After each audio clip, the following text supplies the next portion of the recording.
Welcome to Leaders in the Arena. My name is Jenny Whitener, and I am the CEO of Bridge Innovate. We are a global network of business strategists, consultants, and designers that team up with you to spark distinctive transformation. This podcast is designed to share valuable insights and lessons from our clients, our network, and our own personal growth journey. Today, I'm excited to share with you an overview of the great work by Dan and Chip Heath, Decisive.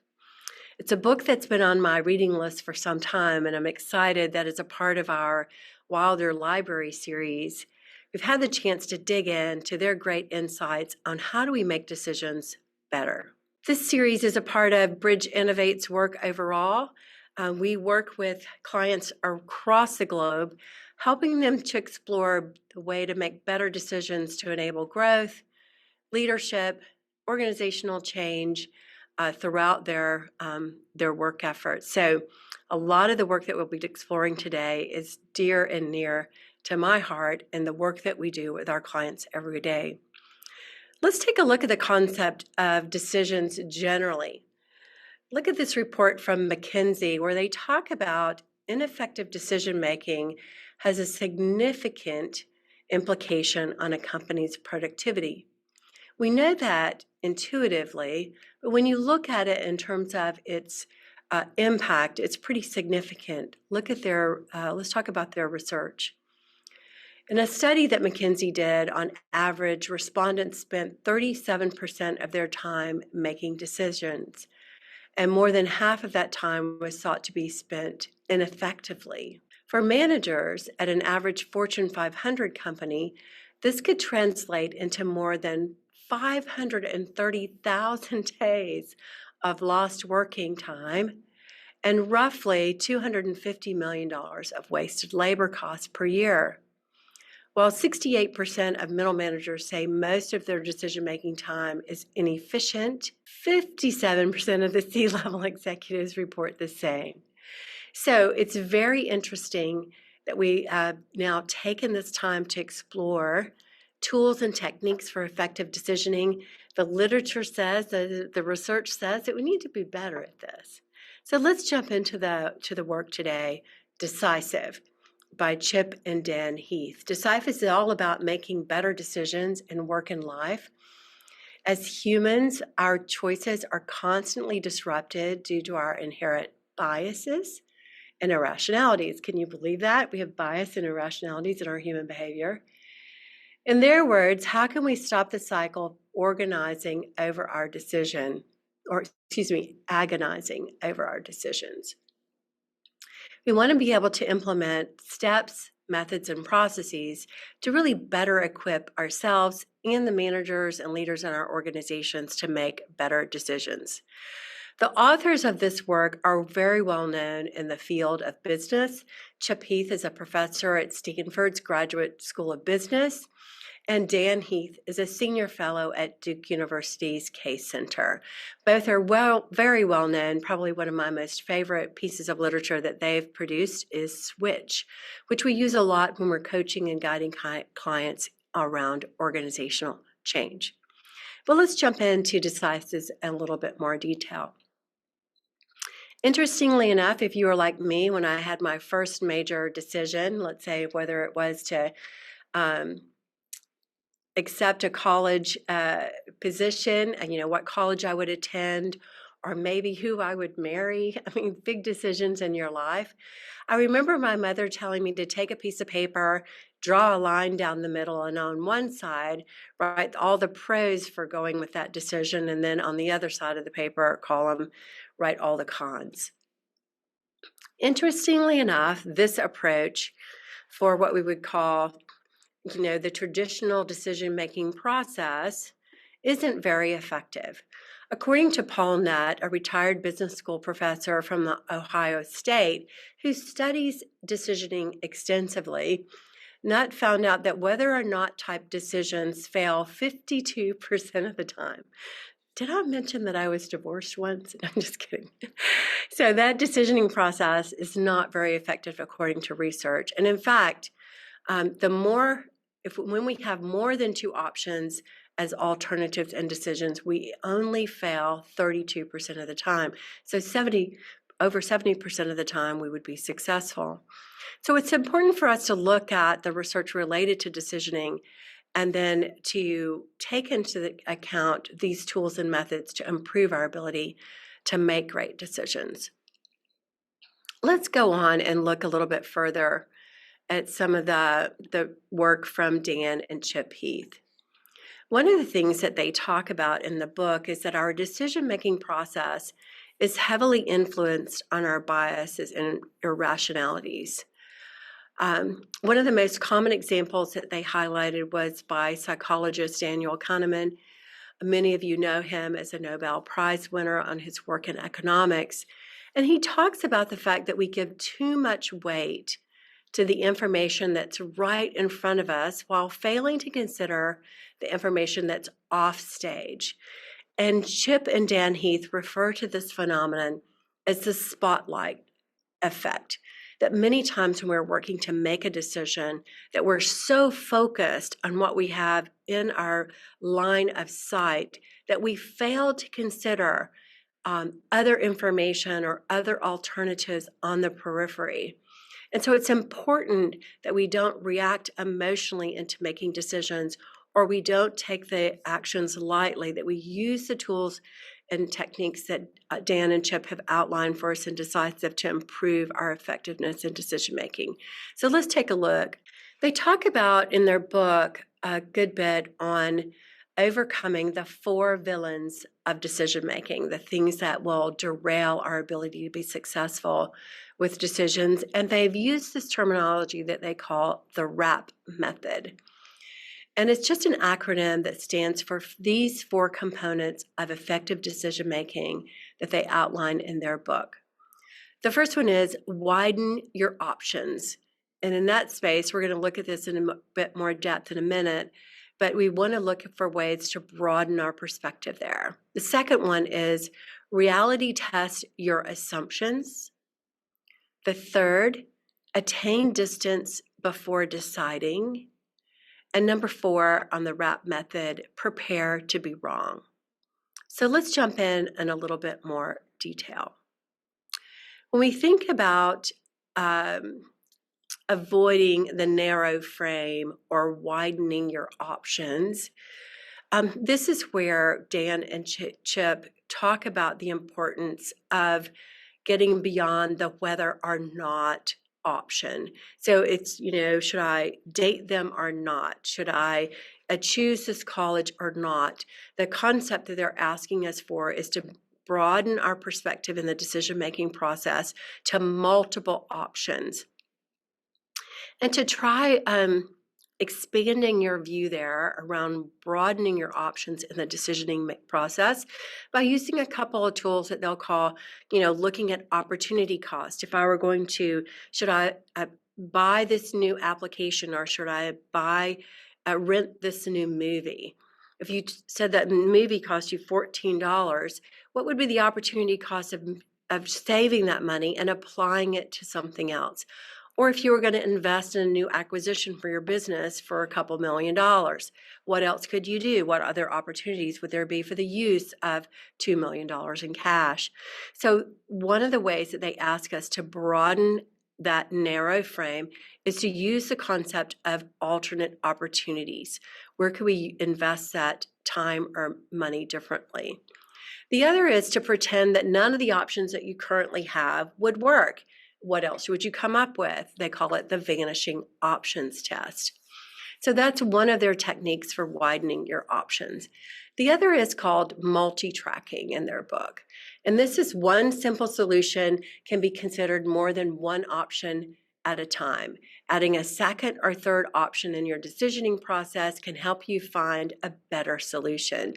So be careful to avoid giving yourself and others very unrealistic decisions. So for example, if you are going to give someone 3 options and you carefully, I remember my kids saying, hey, Mom, can I go play with my friend down the street, or can I do X or Y?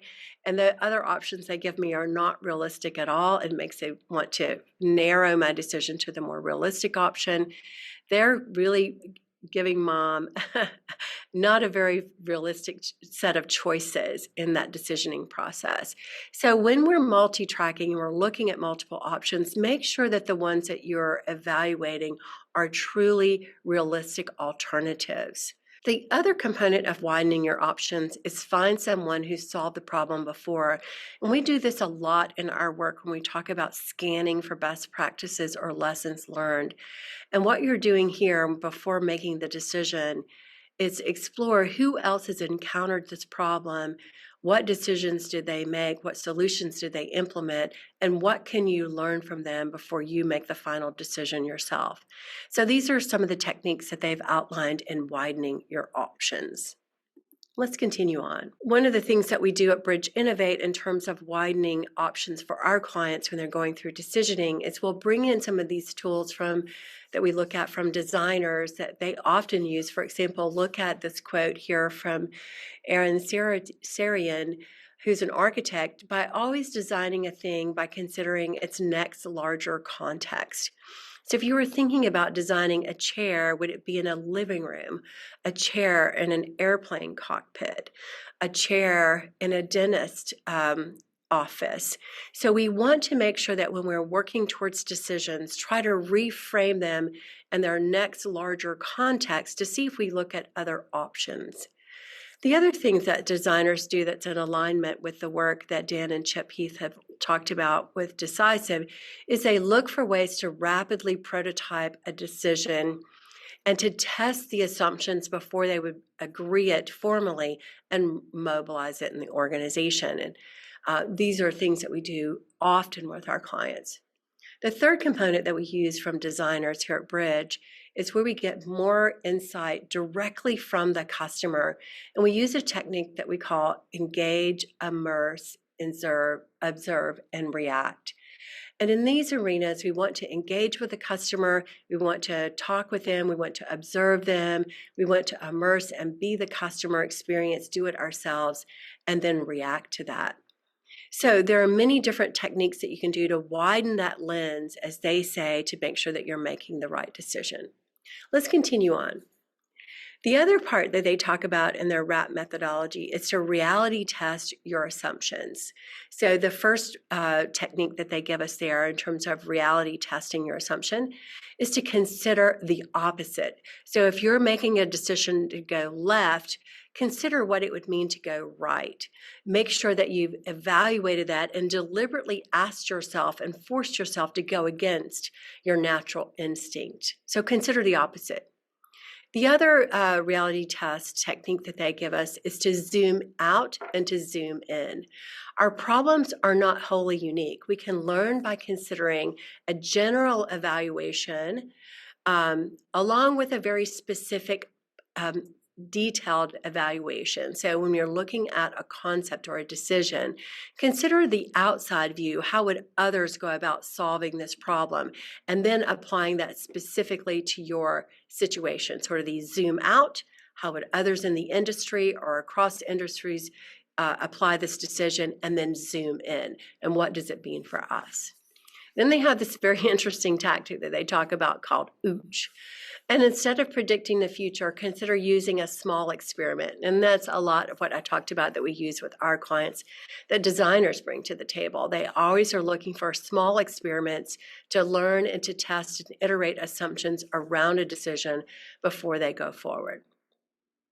Some of the things that we do at Bridge that go deeper into this area is really help our clients look at some of the most common approaches for cognitive bias. Many of us are known to put our head in the sand like an ostrich effect and say, I know that there's AI going on in the market, but it really doesn't affect my business. Or confirmation bias, like, I've seen this trend happen a number of times, but I know for sure it is not going to happen this time. Or conservatism bias, where we really don't want to open ourselves up to new and innovative approaches, or it's just a blind spot for us. This is some of the work that we're pulling in from Adam Grant, who is a great writer in his book called Think Again, where he invites us to explore the aspects of confident humility, and that we can be confident in our approach as business leaders, but be humble to get beyond bias and ask questions to open up our view. Another technique that we do that's in alignment with the book in Decisive is to look at sort of the design thinking approach to decisions, where we gather lots of inspiration and empathy, what we call them sort of this multiple aspects of data, research, insights coming in to form opportunities that we can then brainstorm solutions around and then conduct experiments. So all of these things give us a chance to widen our view and to reality test our assumptions before we formally either declare a strategy, declare a decision, or a solution going forward. So great techniques here coming in from the Decisive book. Let's continue on. Another component that they talk about in their book around improving decision making is overcoming short-term emotion. And the second one is honor your core priorities. So let's look at those two techniques that they provide us as well. In terms of overcoming short-term emotion, this is something that it's so easy to do. It's a very quick technique that they highlight in the book called 10-10-10.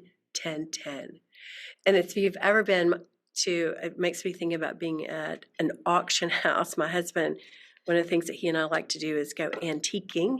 If you've ever been in an auction house and you see a great piece of furniture or something come up on the auction floor, and you've got this paddle in your hand and you see it come up for bid, you're like, I'd love to have that in my home.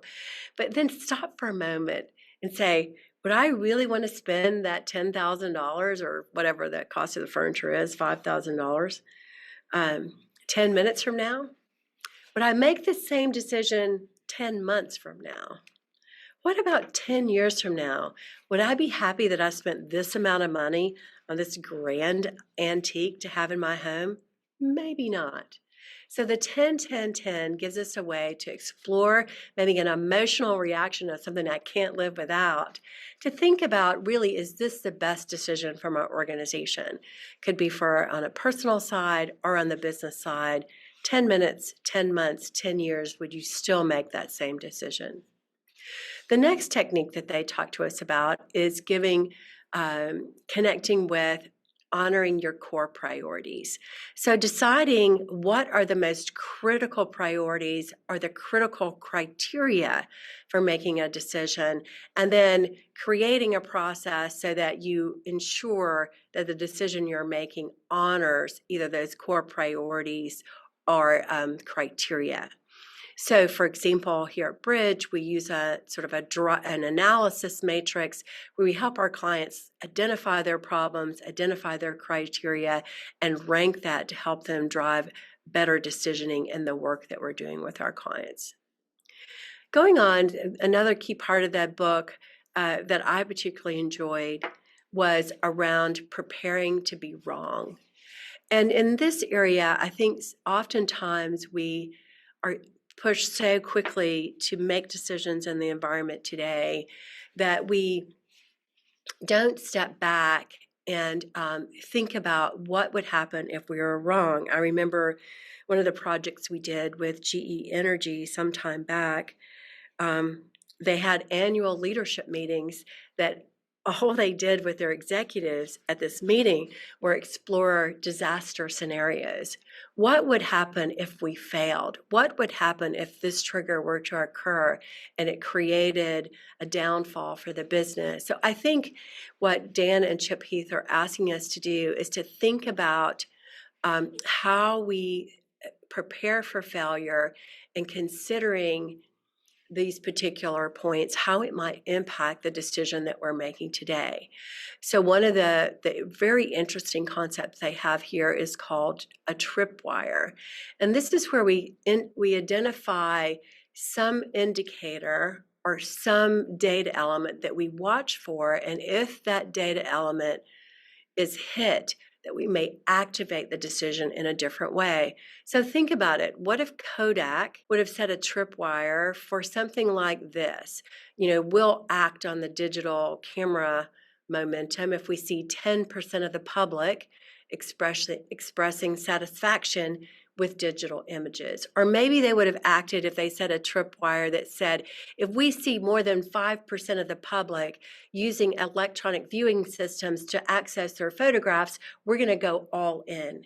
So one of the things that you can do in decisioning is that when you set a decision, is set this tripwire to help you assess, am I going in the right path, or find the data element that you'll monitor to ensure that if you need to pivot, that you can do so.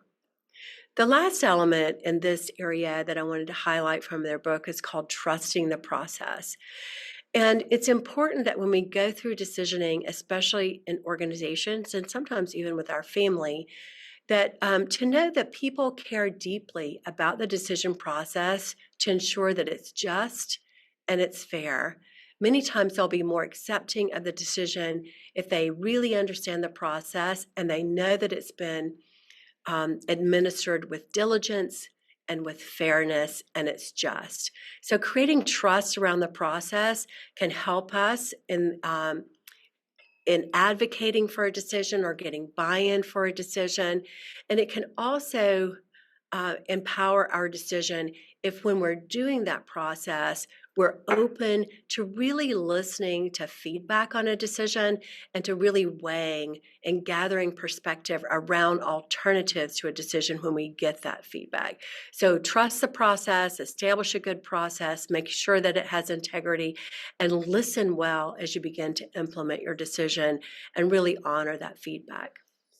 So a lot of great tips on decisioning today. I've shared both with feedback from Decisive, a great book by Dan and Chip Heath, and some of the work that we do here at Bridge, where we bring in the designer's toolkit as well. But if all else fails and you're not really sure that you're going in the right direction for a decision, follow this advice from Hal Gregerson from MIT, where he talks about if you're not really ready for the decision, go back to the question and really invest in what he calls a question storming or a brainstorming. Have I really fully defined the question? Have I moved too quickly from the problem to a decision? Make sure that you're investing in the right question, and then you'll be more confident also about that decision. In fact, if you think about one of the most legendary designers, inventors of all time, Albert Einstein, a famous quote from Albert is, if I had an hour to solve a problem, I'd spend 55 minutes thinking about the problem and 5 minutes thinking about the solution or the decision. So I hope today's session has helped give you some new tools and techniques on decisioning. There's so much complexity and volatility in our marketplace today that we need all the tools and resources at our fingertips to make great decisions for our families, for our communities, and for our organizations. Great wishes for you all and decisioning for tomorrow. And I hope to see you again at another podcast of Leaders in the Arena very soon. Bye now.